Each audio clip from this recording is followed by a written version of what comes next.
Welcome back to our candidate conversations. I'm here with Ryan Jones. He is running for state representative in District 97, and it's good to have you with us today. Just as a reminder, we are hosting these interviews as an opportunity for the community to get to know the individual candidates. New Hope Fellowship and myself are not sponsoring or endorsing any particular candidates. We just wanted an opportunity for you, the viewer in the community, to get to know them. So with that in mind, Ryan, tell us a little bit about who you are, your family, and your background. Sure. So I'm 31. Start there. My background, I've lived in this area for a long period of time. Grew up mostly Hot Springs, High Ridge area. Spent a couple years in Mizzou, DeSoto. Now I live in Fenton. My business, or what I work with, is I work for a company called United Access. So we do lowered floor vehicles for wheelchair access. We work a lot with like the VA, vocational rehab. So that's what I do for business. I'm running for District 97, like you said. I really want to help out the community, help out the area, help out the state. I think I have the ability to do that. So that's really what I'm doing. That's awesome. And what's your past political experience? So I worked a lot on policy issues, kind of base things. I don't typically like to throw my support behind one person. So I think that people will tend to let you down in politics, eventually one way or another, or you'll disagree. But I've worked a lot on policy issues, a lot with education, trying to make sure there's good funding there, good options there, tax policy. I've worked a lot on making sure good judges are put in positions, especially Supreme Court justices in the past when that's come up. I've also been appointed to different positions on different boards inside the county. I also was elected to the Jefferson County Republican Board, first as vice president and then as treasurer later on. So that's kind of my background inside the county and politically, at least. Okay. And I haven't asked the other candidates this because it hasn't applied to them. Sure. But you were the youngest candidate we've interviewed so far. Yeah. And so talk about your interest in politics. Yeah, I'm a political nerd, for sure. Okay. So they'll say it that way. So, I've always been invested in politics from an early age. A lot of that has to do with my family, my grandparents, my parents, and just kind of their influence. Oddly enough, it wasn't party-based. So it wasn't, rah-rah, one thing or another. It was, you need to be involved. And that's where it's always kind of come from. So being that kind of a background, having that kind of a background, being involved is crucial into what I want to do. So I took that from an early age. Speech and debate in high school, those kinds of things, and I kind of just blossomed into giving this a go, if that makes sense. Absolutely. That's awesome. I like to see, our generation. I'm about a year older than you, maybe two. And it's rare for anybody less than 30 to vote a lot. Yes. Yeah, we'll say that way. And definitely run for office. And right, so right. That's awesome. I do want to get to some of the questions that were on the list that we sent to you. And I know some of them will apply and others don't, but one of the questions that I've really enjoyed leading off with, because I think it's valid for any position in government, is that we need people who are ethically minded and have strong morals and those kind of things. So describe a situation in which you faced an ethical dilemma and how you handled it. Sure. So ethically, any dilemma that I would come across, I'm always going to, there's two different kind of avenues to go down as far as my mind, politically, and then there's also like personally. So personally, ethically based as far as like what's biblical, what's not. That's pretty straightforward as far as for my personal beliefs and my own personal decisions. Politically, I have to keep in mind that I am first need to be true to my personal beliefs and biblical beliefs, but that doesn't mean that I can force anybody else to make their own personal decisions. I kind of have to guide them into that way as far as personally. Politically, I'm looking at life, liberty, and property. So how is that affected by the decisions that I would make and the choices that I make through governing or through any kind of policy making? And does that take away options from people as opposed to giving them the responsibility and their own decision-making power? So problems that have come up in the past, ethical dilemmas. My biggest ethical dilemmas are always going to be things that I don't know what to do, which means that my process is to ask loved ones, ask people in the church that I go to, ask really close friends for their opinions, get their insight on it, people that have dealt with similar problems. My parents have both dealt with a lot of different backgrounds. So my mother worked for DFS or CPS, whatever you want to call it, Child Protective Services, for almost my entire life. My dad has opened up drug rehabilitation homes, worked in homeless ministries for almost my entire life. So they instill from an early age, what's right to wrong and how do we help people the most that we can, and really set that kind of ethical base. And that's where I get a lot of my decision-making power with that. That's awesome. That's good. Yeah. So what kind of interest or volunteer activities have you pursued since high school and college? So high school, I did a lot of work. I worked for Walmart some of my sophomore, junior, and senior year, and that actually went through all the way through college as well. So, and a little year about so afterwards. Interests, high school, I did speech and debate, I did band, soccer a lot, a little bit of baseball. In college, I tried to do some of those things, but it's a lot harder when you're doing 50 hours a week at work and then plus 18 credit hours. So I went to Jeffco first and then Mizzou afterwards. Okay. So it was, Jeffco was definitely a lot less hectic. So as far as being a smaller school, I enjoyed that a lot more. And then, working a lot with my parents in different ministries, doing a lot of homeless ministry, going out to the streets of St. Louis. Yeah. That's awesome. And it seems like to me that people are more interested in politics than any other time in our lifetime. Not that we have the most experience, and I've talked to people today who are much more experienced than us as far as, they've been alive longer. But why do you think that is? Why are people so interested in politics right now? Yeah, so in college I actually studied political science and history.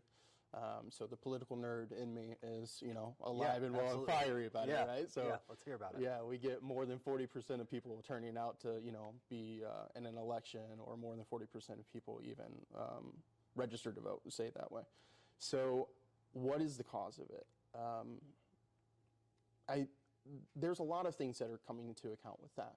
So the last 2 years, a lot of people have realized how much power and authority that their local governments have, what that looks like for their everyday life. 5 years ago, I guarantee you that the majority of the people in this county did not know who all 7 county council people were. But I guarantee you that there's a lot more that know now.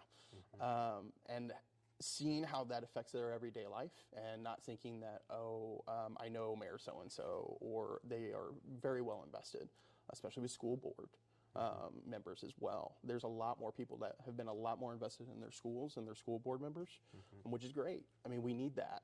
We're starting to see a lot more of parental involvement, which is all a good thing. I think that the more people that we have invested into politics makes it better. We get the government that we deserve.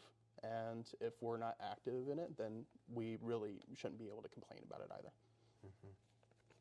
And, I know you're running for state representative. It sounds like you're interested in politics in general. You want to be a part of serving the community. So why did you decide specifically to run for state rep? So serving the community is absolutely right. It's something that I think we're all obligated to do in one aspect or another, and your calling into doing that is going to be dictated by what you can do.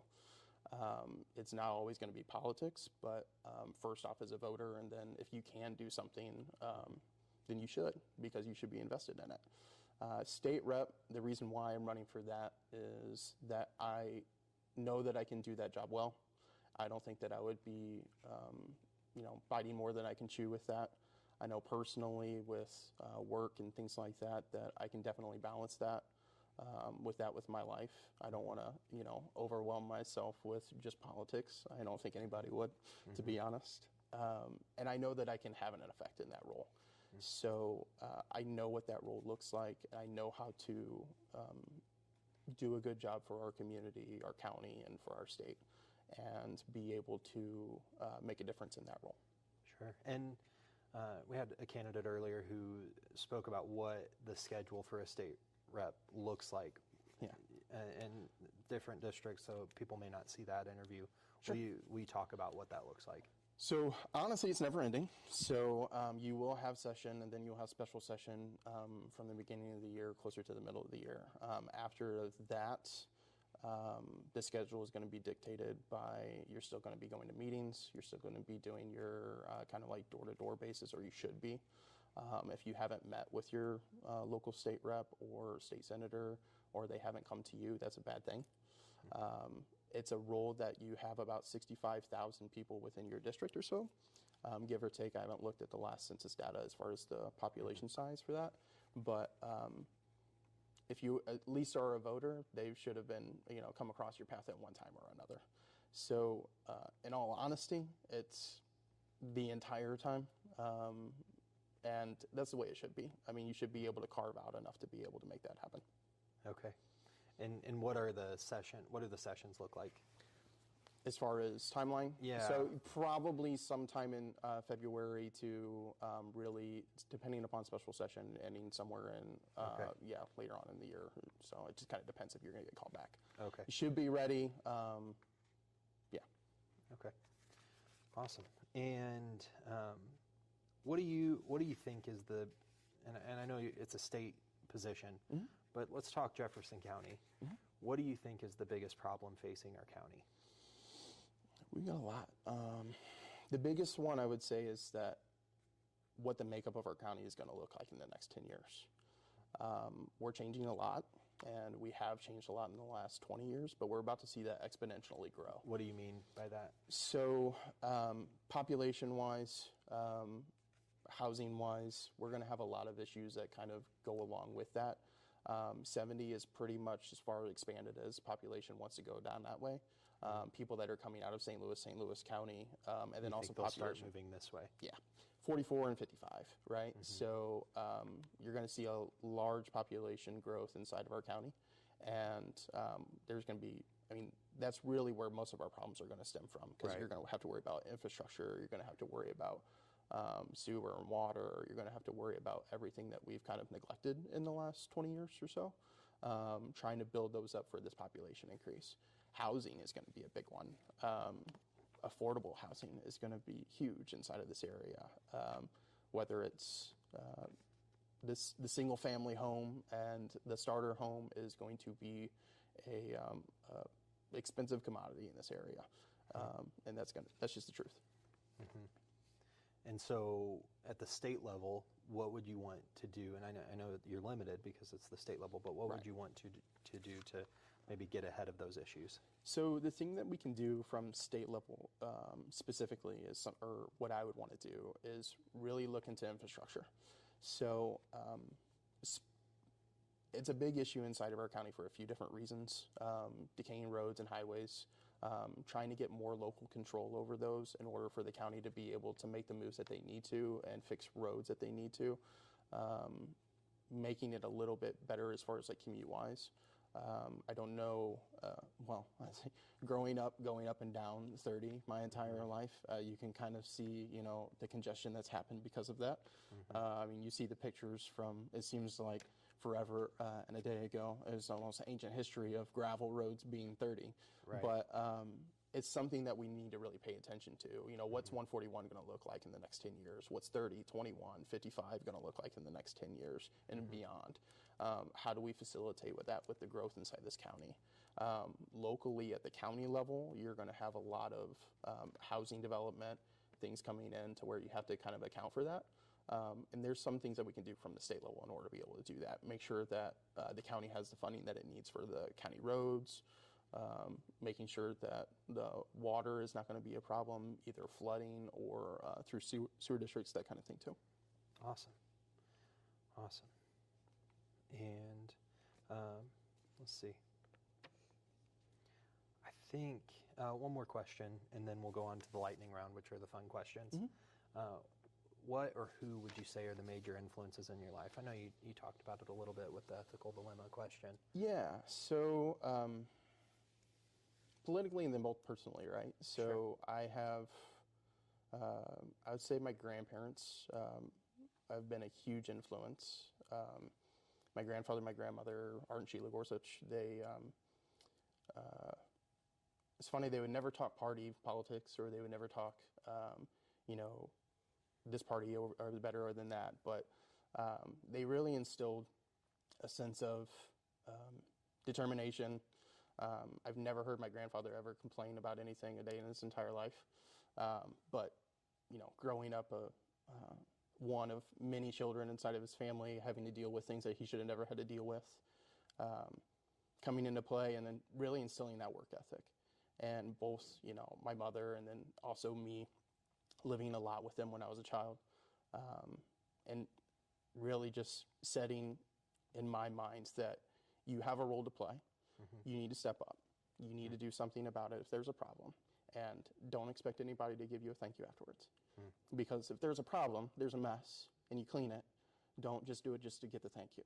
Right. And I'd say that's probably the largest influence in our entire family was him and my grandmother. They both went to Faith Community for a long time. My grandmother still does, working in nursery and Royal Rangers, those kinds of things. So I would say he's probably the largest influence, and then both my parents, seeing them kind of continue that legacy. My mother working through the state and now working as a contractor for the state through foster care. You know, going with my mom on visits to go see foster kids on the weekends when I was you know, 5, 6 years old. Really kind of instills the gravity of life and, you know, what role, you know, we have inside of our communities. And then, you know, even doing homeless ministry and opening up, you know, homes for drug addicts and people trying to get out of prostitution, those kinds of things. It has an effect, right? Yeah. And so it kind of gets to the point to where it's not a decision that you make, it's just kind of life. And if there's something to be done, you just go do it. Yeah. Well, good. Well, I do want to get to the lightning round questions. These Exciting. These are fun. The nitty gritty, right?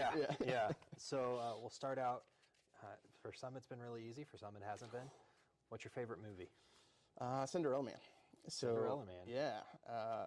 You know, Godfather's probably a close second, but Cinderella Man, story about a Depression era boxer, you know, winning everything back, and, you know, Cinderella story. Okay. When you were 6 years old, what did you want to be when you grew up? Batman. So, yeah, no, that's not even, there's pictures of me wearing Batman PJs still probably at 6 years old, and my cowboy boots to Walmart, so yeah. All right. All modesty aside, what are you better at than 90% of people? You know, I like to do a lot of different things. So my family would probably say I'm more musically inclined. So in high school, I played, I don't know, probably like something different instruments inside of different bands and things like that. So trombone, trumpet, guitar, piano, saxophone, those kinds of things. I mean, not so much anymore. But I try to keep up with that. I'll say that. Okay. And what color is your toothbrush? Blue. Blue. Why'd you pick that color? This is my favorite color. It goes with the pale skin and the blonde hair. Let's say it that way. Yeah. All right. And then bonus question that I've only gotten to with one other candidate. But here we go. Yeah. For a moment, let's pretend there's an apocalypse. All right. I'm building my team of 8. Okay. Why should you be on it? Oh, man, team of 8. So there's not many of us in this room, so I feel like I might already have the decision made there. But what skills do you bring to the table? Oh, we talk about this a lot in my friend group, because we do not think we're going to survive very long. That's just being the honest truth. They're like, what should we do? Just go ahead and get it over with, and go out in a flame or blaze of glory. Maybe just the rhetoric. Right. If you want to keep your sanity, have a good sense of humor and have some fun, then we'll do it. Whether or not we'll survive survive. Who knows? But we'll have fun getting there. We'll say that. All right, well, that works.